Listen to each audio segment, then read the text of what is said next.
हनुमान जी लंका तैरकर गए थे या कि उड़कर, जानिए सच। अष्ट सिद्धि 9 निधि के दाता, अस बर दीन जानकी माता, चारों जुग प्रताप तुम्हारा, है प्रसिद्ध जगत उजियारा। हनुमान जी के लंका जाने के बारे में लोगों की भिन्न भिन्न मान्यताएं हैं। कुछ मानते हैं कि वे तैरकर गए थे, कुछ के अनुसार वे उड़कर गए थे और कुछ के अनुसार वे छलांग लगाते हुए या एक टापू से दूसरे टापू पर कूदते हुए गए थे। हालांकि लोगों की मान्यताओं के बारे में हमें इतना ही कहना है कि ये उनकी मान्यताएं हैं। तारांकन हनुमान जी, नारद मुनि और संत कुमार ही ऐसे देवता थे जो अपनी शक्ति से आकाश मार्ग में विचरण करते थे, जबकि अन्य देवी या देवताओं के वाहन होते थे। हालांकि ऐसे भी कई ऋषि और मुनि थे जो अपनी ही शक्ति से आकाश मार्ग से आया जाया करते थे। हनुमान सर्वशक्तिमान और सर्वज्ञ है। कहते हैं कि वे धरती पर एक कल तक सशरीर रहेंगे। इस शक्ति से उड़ते थे हनुमान जी। तारांकन हनुमान जी को योग की 8 सिद्धियां प्राप्त थी। इन 8 सिद्धियों के नाम है अणिमा, महिमा, लघिमा, गरिमा, प्राप्ति, प्रकाम्य, इशिता, वशीकरण। उपरोक्त शक्ति में से लघिमा ऐसी शक्ति है जिसके माध्यम से उड़ा जा सकता है।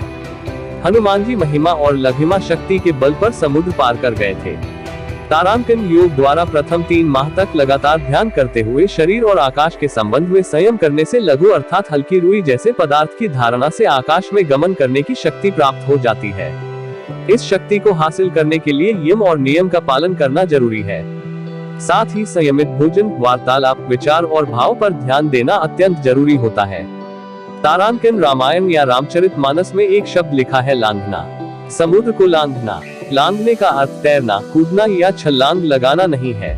लांघने का अर्थ है एक स्थान से दूसरे स्थान पर पहुंचने की क्रिया या वेग से पार करना। लांघना अर्थात लघिमा शक्ति का प्रतीक। हनुमान का समुद्र को लांघने का वर्णन वाल्मीकि रामायण और रामचरितमानस के सुंदरकांड में मिलता है।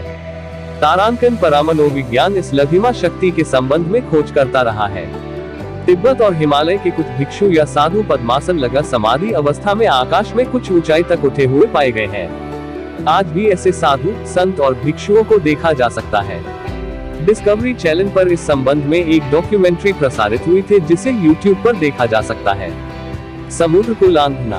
तारांकन हनुमान जी ने अपनी उड़ान शक्ति का परिचय कई जगहों पर दिया। उसमें से 5 प्रमुख घटनाएं हैं। पहली, जब वे सूर्य को फल समझकर आकाश में उड़ चले थे। दूसरी, जब वे लंका को पार करके गए और आए। तीसरी, जब उन्होंने लंका दहन किया। चौथी, जब वे संजीवनी बूटी को लाने के लिए द्रोणाचल पर्वत गए थे। और 5वीं, जब वे राम और लक्ष्मण को अहिरावण से छुड़वाने के लिए पाताल लोक गए और आए थे। तारांकन कहते हैं कि सबसे पहले बाली पुत्र अंगद को समुद्र लांघ कर लंका जाने के लिए कहा गया था, लेकिन अंगद ने कहा कि मैं चला तो जाऊंगा लेकिन पुनः लौटने की मुझमें क्षमता नहीं है, मैं लौटने का वचन नहीं दे सकता। तब जामवंत के याद दिलाने पर हनुमान जी को अपनी उड़ने की शक्ति का भान हुआ तो वे एक जगह रुककर समुद्र को पार कर गए। इससे पहले उन्होंने अपना विराट रूप धारण कर महेंद्र पर्वत पर अपने पैर रखकर उसे हिला दिया। पर्वत के हिलने से उसकी कई चट्टानें और वृक्ष उखड़कर नीचे गिरने लगे। तब हनुमान वायु की गति से उड़ने लगे। उनके उड़ने की अत्यंत वेग के कारण उनके साथ वृक्ष भी हवा में उड़ने लगे और बाद में वे वृक्ष एक एक करके समुद्र में गिरने लगे। तारांकन समुद्र पार करते समय रास्ते में उनका सामना सुरसा नाम की नागमाता से हुआ जिसने राक्षसी का रूप धारण कर रखा था। सुरसा ने हनुमान जी को रोका और उन्हें खा जाने को कहा। समझाने पर जब वह नहीं मानी तब हनुमान ने कहा कि अच्छा ठीक है, मुझे खा लो। जैसे ही सुरसा उन्हें निगलने के लिए मुंह फैलाने लगी, हनुमान जी अपनी महिमा शक्ति के बल पर अपने शरीर को बढ़ाने लगे। जैसे जैसे सुरसा अपना मुंह बढ़ाती जाती वैसे वैसे हनुमान जी भी शरीर बढ़ाते जाते। बाद में हनुमान ने अचानक ही अपना शरीर बहुत छोटा कर लिया और सुरसा के मुंह में प्रवेश करके तुरंत ही बाहर निकल आए। हनुमान जी की बुद्धिमानी से सुरसा ने प्रसन्न होकर उनको आशीर्वाद दिया तथा उनकी सफलता की कामना की। तारांकन राक्षसी माया का वध। समुद्र में एक राक्षसी रहती थी। वह माया करके आकाश में उड़ते हुए पक्षियों को पकड़ लेती थी। आकाश में जो जीव जंतु उड़ा करते थे वह जल में उनकी परछाई देखकर अपनी माया से उनको निगल जाती थी। हनुमान जी ने उसका छल जानकर उसका वध कर दिया। हनुमान शक्ति। भगवान सूर्यदेव ने हनुमान जी को 9 तरह की विद्याओं का ज्ञान भी दिया था। धर्मराज यम ने उन्होंने अभ्य और निरोग होने का वरदान दिया। कुबेर ने युद्ध में कभी विषाद नहीं होगा ऐसा वरदान देकर उन्होंने अपने अस्त्र शस्त्र से हनुमान जी को निर्भय कर दिया था। भगवान शंकर ने भी उन्हें उनके शस्त्रों द्वारा अभ्य होने का वरदान दिया। देवशिल्पी विश्वकर्मा ने वरदान दिया कि मेरे बनाए हुए जितने भी शस्त्र हैं उनसे यह अभ्य रहेगा और चिरंजीवी होगा। देवराज इंद्र ने हनुमान जी को यह वरदान दिया कि यह बालक आज से मेरे वज्र द्वारा भी अभ्य रहेगा। जल देवता वरुण ने यह वरदान दिया कि 10 लाख वर्ष की आयु हो जाने पर भी मेरे पास और जल से इस बालक की मृत्यु नहीं होगी। परमपिता ब्रह्मा ने हनुमान जी को वरदान दिया कि यह बालक दीर्घायु, महात्मा और सभी प्रकार के वरदंडों से अभ्य होगा। यह बालक आज से मेरे वज्र द्वारा भी अभ्य रहेगा। जल देवता वरुण ने यह वरदान दिया कि 10 लाख वर्ष की आयु हो जाने पर भी मेरे पास और जल से इस बालक की मृत्यु नहीं होगी। परमपिता ब्रह्मा ने हनुमान जी को वरदान दिया कि यह बालक दीर्घायु, महात्मा और सभी प्रकार के वरदंडों से अभ्य होगा।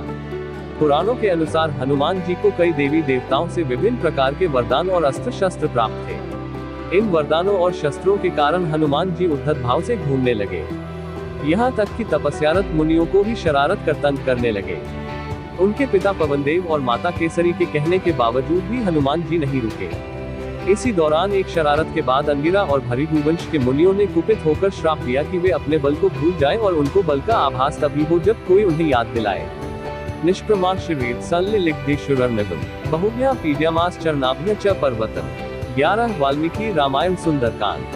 अर्थात समुद्र को लांघने की इच्छा से उन्होंने अपने शरीर को बेहद बढ़ा लिया और अपनी दोनों भुजाओं तथा चरणों से उस पर्वत को दबाया।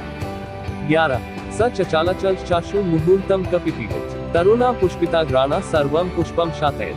12 वाल्मीकि रामायण सुंदरकांड। कपिवा हनुमान जी के द्वारा दबाए जाने पर तुरंत ही वह पर्वत कांप उठा और 2 घड़ी डगमगाता रहा। उसके ऊपर जो वृक्ष उगे थे उनकी डालियों के अग्रभाग फूलों से लदे हुए थे, किंतु उस पर्वत के हिलने से उनके वे सारे फूल झड़ गए। 12 लेविटेशन पावर। तिब्बत में कुछ ऐसे संस्कृत दस्तावेज पाए गए हैं जिससे यह पता चलता है कि कुछ लोग अपनी शक्ति से आकाश में उड़ते थे। विज्ञान प्रसार विज्ञान एवं प्रौद्योगिकी विभाग, भारत सरकार की रिपोर्ट अनुसार कुछ सालों पहले चीन के पुरातत्व विभाग ने तिब्बत के लासा में कुछ संस्कृत दस्तावेजों की खोज की है और उन्हें अनुवाद करने के लिए यूनिवर्सिटी ऑफ चंडीगढ़ भेजा गया था। वहां की शोधकर्ता डॉक्टर रूथ रेनर ने बताया कि इन दस्तावेजों में विमान के अंतरतारकीय माध्यम के निर्माण करने की विधि बताई गई है। अंतरखगोलीय माध्यम या अंतरतारकीय माध्यम हाइड्रोजन और हीलियम के कणों का मिश्रण होता है, जो अत्यंत कम घनत्व की स्थिति में सारे ब्रह्मांड में फैला हुआ है। अंग्रेजी में अंतरतारकीय को इंटरस्टेलर और अंतरतारकीय माध्यम को इंटरस्टेलर मीडियम कहते हैं। उन्होंने आगे बताया, विमान को संचालित करने के लिए गुरुत्वाकर्षण विरोधी एंटी ग्रेविटेशनल शक्ति की आवश्यकता होती है और लघिमा की एंटी ग्रेविटेशनल शक्ति प्रणाली अनुरूप होती है। लागिमा को संस्कृत में सिद्धि कहते हैं और इंग्लिश में इसे लेविटेशन कहा जाता है। लघिमा योग के अनुसार 8 सिद्धियों में से एक सिद्धि है। इसी लघिमा शक्ति का वर्णन और प्रणाली चीन के उन दस्तावेजों में मिली है जिसका अनुवाद किया जा रहा है। लेविटेशन पावर कोई तंत्र विद्या नहीं है, बल्कि यह ध्यान के अभ्यास से हासिल शक्ति है। दरअसल यह एक ब्रह्मांडीय शक्ति है जिसको करने के लिए नियम और तप ध्यान का पालन किया जाता है। हनुमान जी इसमें पारंगत थे। दोस्तों, अगर आपको हमारा वीडियो पसंद आया तो लाइक और शेयर और सब्सक्राइब करना ना भूले। धन्यवाद।